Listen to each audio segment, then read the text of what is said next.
안녕하세요. 즐거운 순간의 박대선입니다. 오늘 소개해 드릴 책은 실패에서 성공으로인데요. 이 책은 전설적인 미국의 보호망이 쓴 책입니다. 그는 원래 프로야구 선수였어요. 근데 뭐 프로야구 선수였다면은 당연히 공부를 안 했겠죠. 저도 고등학교 때 학교에 태권도부가 있었는데 제 짝이 바로 그 태권도부 선수였거든요. 근데 그 친구는 지금도 기억나는 거는 도시락을 엄청나게 큰 걸 갖고 왔어요. 보통 사람들이 한 3배 정도 되는 걸 가져왔고, 뭐 그거 많이 먹는 거야 운동을 하니까, 칼로리를 많이 소비하니까. 그렇다고 또 인상적이었던 것은, 그러니까 제가 이해를 못해서 아직까지 기억하는 거는 수업 시간에 엎드려서 자더라고요. 물론 뭐 피곤하면 좋을 수도 있어요. 저도 좋으니까. 근데 아예 엎드려서 자더라고요.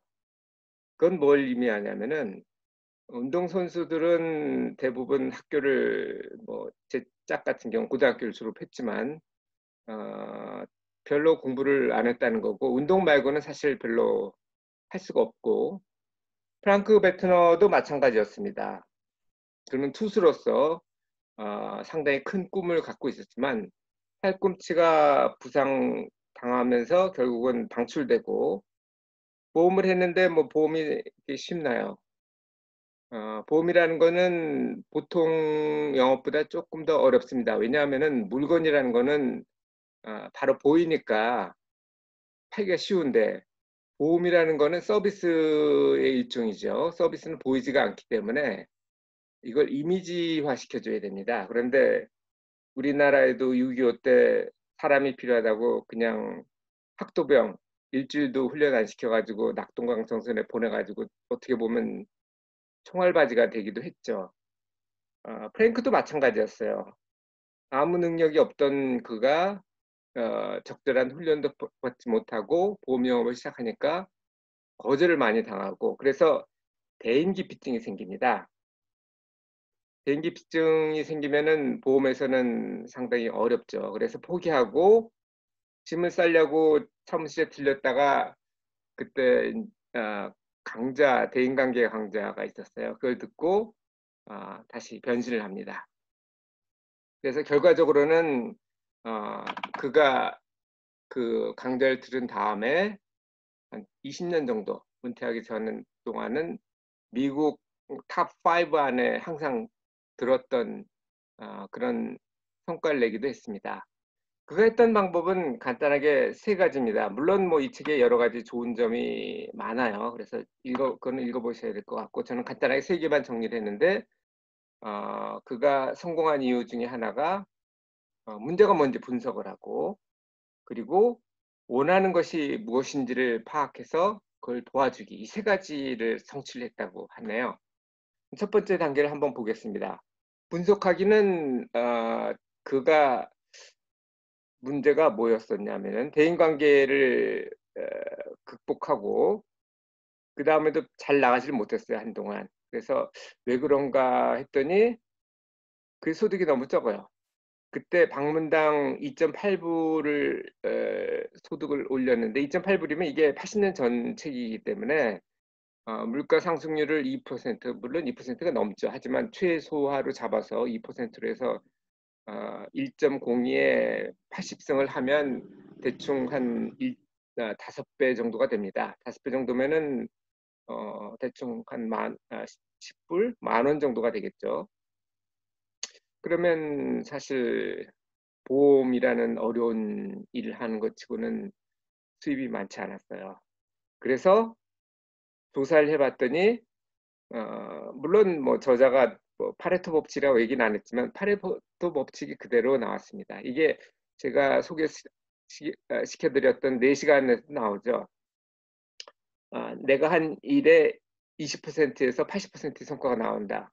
프랭크의 경우는 분석을 해보니까 첫 방문에 70%의 계약이 체결됐고, 두 번째 방문이 23%였습니다. 세 번, 네 번, 다섯 번째 한 거는 그가 사용한 시간의 반을 잡아먹으면서도 불구하고 7%밖에 되질 않았어요. 해결책은 간단하죠. 그냥 2번만 방문하는 겁니다. 물론 3번 이상해서 방문해서 될 분도 있지만 그분들은 보험에 대한 니즈가 없든지 아니면 있지만 때가 아니든지 이런 거거든요. 그러면은 소중한 시간을 이 저자뿐 아니라 고객의 시간도 뺏는 거가 되기 때문에 이거는 생산적이라고 볼 수가 없죠. 그 결과는 뭐 보시면 아시겠지만 거의 2배의 소득을 올렸습니다. 그러니까 2번만 방문하니까 시간이 반이 남죠. 그동안 다시 2번 방문하는 거를 추가했더니 결과는 똑같이 나왔다는 그런 어, 어, 내용이 책에 실려 있습니다. 저도 분석을 해봤어요. 제가 하려고 그러는 거는 보험 영업이 아니고 도서관을 하려고 그러는데 도서관을 하려다 보니까 문제가 뭐 기부금도 좀 부족하고 자원봉사도 필요한데 기부금은 어떻게 해결할 수가 있어요. 예를 들면 뭐 책을 좀 더 엄선을 한다든지 아니면 조금 더 벌어가지고 기부를 많이 한다든지 제가 뭐 그렇게 해도 되는데 자원봉사는 이거는 좀 어렵더라고요. 시간은. 그래서 이게 무슨 문제인가 했더니 분명히 책을 좋아하시는 분도 있고 자원봉사를 원하시는 분들 있을 거예요. 그런데 잘 모르기 때문에 그런 게 아닌가 해서 앞으로는 그 소셜 네트워크를 좀 활용을 해볼까 합니다. 제가 페이스북은 사용을 했는데 그냥 특별한 일이 있을 때만 했어요. 예를 들면 뭐 여행을 했다든지 좋은 책을 읽었다든지 혹은 뭐 같이 보고 싶은 영화를 봤다든지 그런 형태가 됐는데 사실 어떻게 보면 책 소개나 뭐 페이스북에 이런 거를 어찌 보면 뭐 이건 영리 목적이 아니니까 어떻게 보면 취미 활동의 연장이니까 이쪽을 확대해도 되겠다는 생각을 했고요. 유튜브는 제가 좋아하는 여행하고 책에 대해서 같이 공유할 문제로 시작을 했습니다. 그리고 인스타그램은 아직 모르겠습니다. 제가 해본 적이 없어서요. 2번째 단계는 원하는 바를 얻어내는 겁니다. 원하는 바를 얻어내려면 어떻게 해야 되겠습니까? 만약 당신이 뭔가 원하는 게 있는데 어떤 사람이 한테 그 원하는 걸 얘기를 한다면 2가지 조건이 있어야 될 거예요. 그 사람이 내가 원하는 걸 해결해 줄 능력이 있을 것 같아야 되고 있는 점은 중요하지 않아요. 적어도 내가 볼 때는 있는 것처럼 보여야 되고 그리고 그 사람이 믿을 만한 사람이어야 됩니다. 그래서 저자는 이렇게 얘기를 합니다. 신뢰를 얻어라. 신뢰를 얻으려면은 고객한테 일단 정직해야 되고 그리고 자기 자신이 나 정직해요, 믿을만해요 이렇게 행동하는 것도 중요하지만 제3자가 그 친구는 괜찮아요, 믿을만해요 이런 얘기를 듣는 게 좋겠죠. 그래서 한국에는 그런 게 별로 없지만은 미주나 유럽 같은 데서는 그 자합을 구할 때 항상 요구하는 게 레퍼런스입니다. 당신이 같이 일해봤던 사람 중에 레퍼런스로 될 만한 사람을 내놔라 이렇게 얘기를 하거든요. 그래서 중요합니다. 그리고 끊임없이 배우고 연구를 해야 되죠. 왜냐하면 적어도 능력이 있든 없든 그건 중요하지 않다고 제가 말씀드렸어요. 적어도 끊임없이 배우고 보이는 연구하는 거를 보여줘야 이 사람이 나름대로 가능성이 있겠다 얘기를 할 수 있고 그리고 이거는 전에도 한번 말씀을 드렸죠. 그 30대가 아버지에게 길을 묻다였나요? 거기서 보면은 그 실무자일 때는 능력이 제일 중요하지만 조금 더 올라가서 관리자 레벨이 되면 줄이 아니고 칭찬하는 게 필요하다고 그럽니다. 저자는 그때 아부라고 그랬는데 저는 그게 아부라기보다는 칭찬이라고 생각을 해요. 칭찬을 하는데 거기서도 얘기를 하죠. 안 보이는 데서 칭찬을 해라. 그래도 다 돌아가서 듣거든요. 근데 여기서는 경쟁자를 칭찬하라고 하네요. 경쟁자를 만약 칭찬했다면 그 사람이 만약 그 경쟁자한테 가더라도 자기 자신을 칭찬할 확률이 높겠죠. 그러니까 더 믿음을 얻을 수 있다는 그런 주장을 합니다. 제가 봐도 뭐 나름대로 합리적인 얘기고요. 저도 제가 원하는 도서관을 할 때 고객이 되겠죠. 고객은 책을 빌려보는 손님도 될 수 있고 자원봉사자도 어떻게 보면 고객입니다. 뭐 제가 돈을 주는 게 아니니까요. 어찌 보면 무형적인 가치를 같이 창조해야 되기 때문에 리더십이 더 필요한 분야라고 할 수도 있습니다. 왜냐하면 뭐 회사야 먹고 살기 위해서 다닌다 이렇게 얘기를 하지만 자원봉사야 자기가 좋아야 하는 거거든요. 그래서 이런 분들이 무엇이 좋을까 이렇게 생각을 해봤더니 왜 책을 읽는가? 왜 자원봉사를 하는가? 그거는 저는 그 원인이 즐거움이라고 생각해요. 제가 제일 좋아하는 책 중에 하나가 듀마의 몽테크리스토 백작인데 오른쪽에 보시면은 나오죠. 르 꽁트 드 몽테 크리스토. 여기에 보면은 그 주인공인 에드몽 당테스가 사랑하는 예쁘고 사랑하는 어, 여인이 있었어요. 약혼을 해가지고 결혼하기로 했고 그리고 1등 향해사였다가 선장이 죽는 바람에 이제 선장이 젊은 나이에 선장으로 승진할 절정, 인생 최고의 순간이죠. 어떻게 보면 여자도 그렇고 남자도 그렇지만 결혼전이 어쩌면은 가장 행복한 순간인지도 모르겠습니다. 결혼하고 나면은 당분간은 좋지만 어, 사람이 다른 사람이 만나서 살게 되기 때문에 싸울 수도 있고 아이가 나오면은 이제 배우자보다는 아이가 우선이 되죠. 그게 뭐 인간을 포함한 모든 동물의 기본이니까요. 그건 본능입니다. 어쩔 수 없어요. 어쨌든 그렇게 절정의 순간에 그를 시기하던 그의 약혼녀를 짝사랑하던 페르낭이었나요? 그 친구랑 그가 젊은 나이에 승진하는 걸 시기하던 친구 누구였죠? 기억은 안 나는데 어쨌든 둘과 또 한 친구가 셋이 공모를 해가지고 그를 나폴레옹 숭배자라고 속여서 그는 단순히 1등 향해사로서 선장이 지시한 것을 했을 뿐이거든요. 그래서 그는 돌아올 수 없는 감옥에 갇힙니다.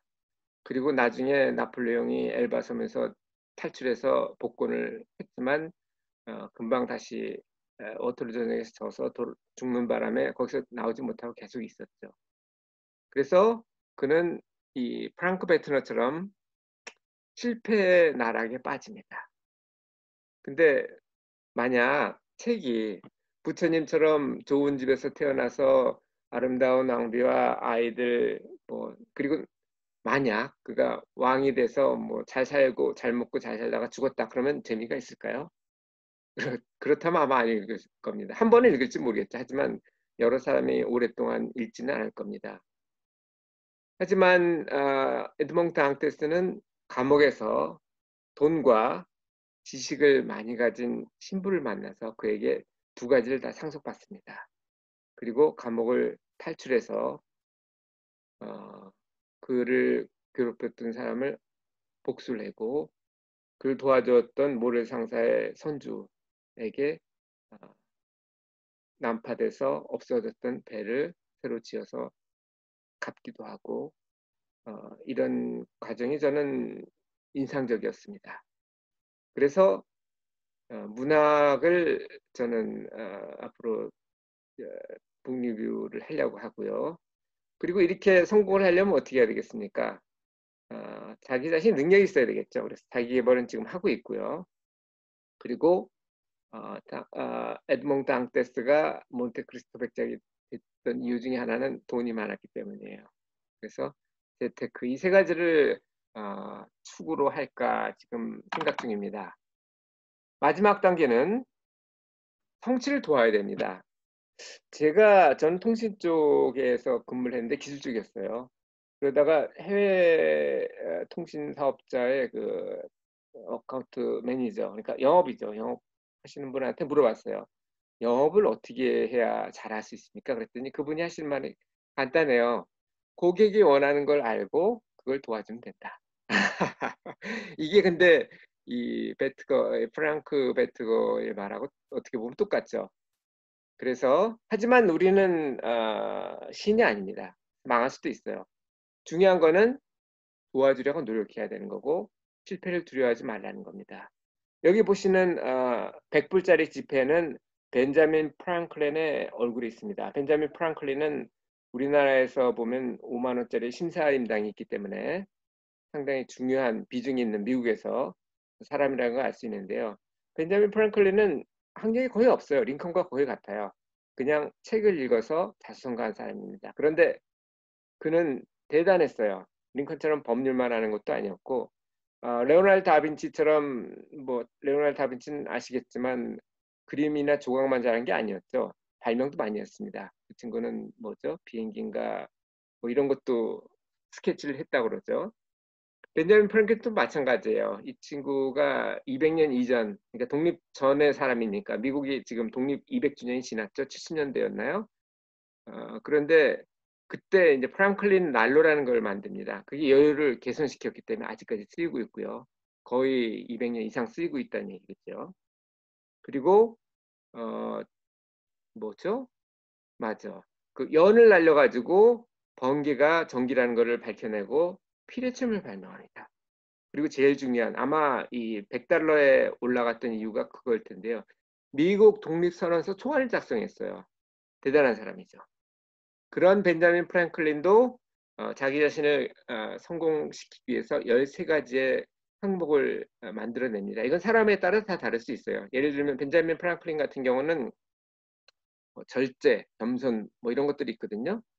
이것도 어떻게 보면 제가 소개시켜드렸던 아까바의 선물이었나요? 거기서도 나오죠. 10가지의 그 두루마리. 벤자민 프랑클린은 5주씩 안 하고 1주씩 했습니다. 그래서 제가 10가지를 하면서도 1주씩만 했던 이유 중에 하나고요. 벤자민 프랑클린 성공 비결 13가지를 뱉고도 따라했습니다. 여러분도 따라해 보세요. 효과가 있습니다. 그리고 마지막으로는 마음을 터놓고 이야기해야 됩니다. 왜냐하면 우리는 신이 아니기 때문에 진인사하고 대천명을 해야 되는데, 그러려면은 고객하고 마음을 터놓는 것이 좋습니다. 저희 도끼는 지금 보시는 그림이 즐거운 순간 유튜브 홈 채널입니다. 거기서 여행 관련해서 한 50개 정도, 제가 캐나다에 온 지 한 10년이 좀 넘는데 그동안 다녔던 해외 사진을 갖다가 동영상으로 만들어서 올렸고요. 그리고 그게 끝난 다음에 지금 책을 시작했는데 4권인가 5권 정도를 자기개발 쪽부터 시작했습니다. 그중에 여기 올라온 게 오른쪽에 보시는 게 라만차, 이게 아마 30대가 아버지에게 묻다였을 겁니다.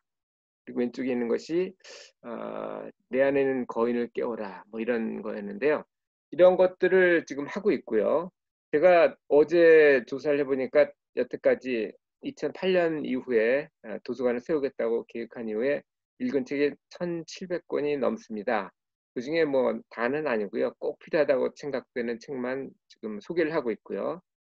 도서관 건물은 서울 도곡동에 2017년도에 마련했고요. 그리고 코로나가 허용을 해야 되겠지만 뭐 잠잠해진다면 내년에 몬트리올에 건물을 하나 더 마련할 생각입니다. 그리고 시간과 공간의 제약을 벗어나기 위해서 전자책을 기본으로 하고, 물론 종이책도 필요하겠죠. 그리고 종이책도 공간 제한을 좀 벗어나기 위해서는 이동 도서관을 할 생각이고요.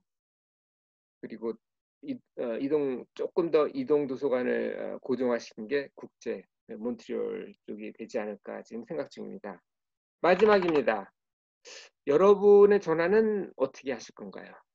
여러분이 물론 뭐 실패를 원하지는 않겠지만 실패를 할 수도 있겠죠. 인생이라는 게 그렇게 뭐 항상 꽃길만 있는 건 아니니까요. 만약 실패를 한다면 어떻게 성공으로 전환을 할까요? 그 책은 이 책을 많이 읽어보십시오. 그 이유는 제가 설명한 건 단지 3가지의 단계만, 그거 어떻게 해서 매출 올렸는지, 탑 5 안에 20년 동안 들었는지 그 이유였지만, 그거 말고도 여러 가지가 있어요. 영업이 아니더라도 남에게 호감을 사는 법이라든지, 아니면 자기 마음을 투시는 법이라든지, 이런 것들이 있습니다. 그러니까 친구들과 공유를 하시고 책을 읽어보시면 좋겠습니다. 지금까지 즐거운 순간의 박대선이었고요. 앞으로도 좋은 책을 계속 많이 해서 소개시키도록 노력하겠습니다. 감사합니다.